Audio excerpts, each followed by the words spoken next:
This has been so requested on my TikTok. So today I'm finally showing you how I do my signature blowout at home. Who the hell is Brie Tarver?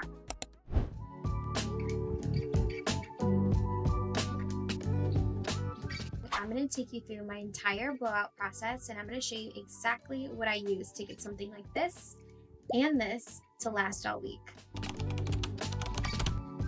First, you're going to need a heat protectant. Right now I'm using Mizani's Heat Screen Heat Protectant Spray. Then I like to follow up with a couple more products. Right now I'm using Moroccan Oil's All-in-One Leave-In Conditioner for hydration. And then I'm also using Moroccan Oil's Intense Smoothing Serum for frizz control. You're also going to need a round brush. I like to alternate between a small and a medium-sized round brush. These are from Olivia Garden and they're the Nano Thermic round brushes. Then you're going to need a hair dryer with a concentrator nozzle. You're going to need some clips for sectioning. I've got alligator clips and I've got these silver clips that I like as well. And these are optional, but I also use Velcro rollers depending on how much volume I want. I like to use a smaller size and a medium size. I always start with towel dried hair, then I'll apply my heat protectant, my leave-in conditioner, and then my serum, and then I'll brush everything through before I section my hair.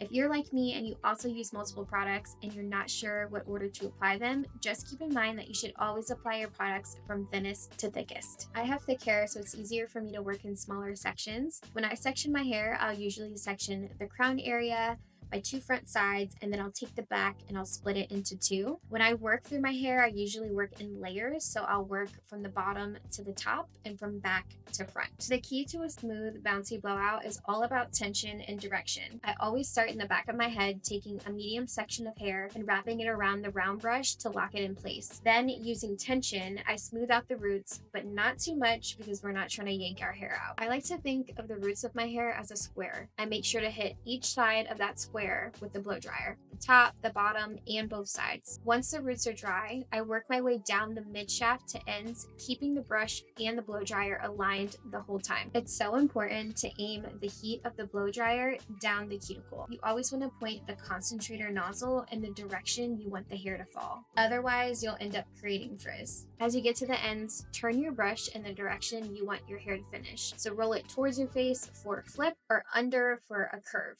To avoid heat damage, you always want to keep your blow dryer moving with your brush like this, and you never want your concentrators to sit directly on your hair or you're going to fry your hair off. When I want more volume at the root, I'll lift the section up and blow dry from underneath.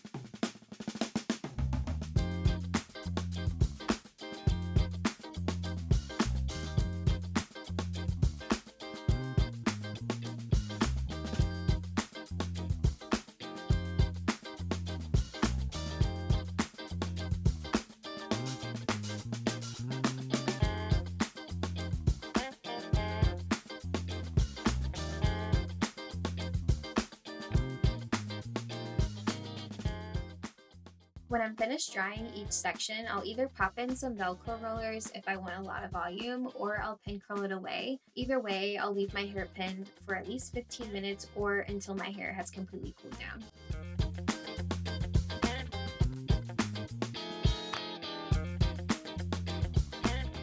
Now, because I have curly hair, I do have to follow up my blowouts with additional heat. So I'll typically use a hair straightener to hit the roots and the ends, and then I'll pin it up again until it cools. And this just helps my hair stay straight and smooth throughout the week.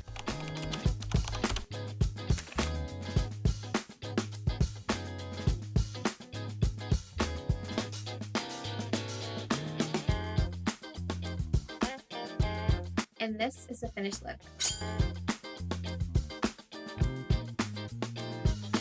I hope this was helpful. If you have any questions, drop them down below.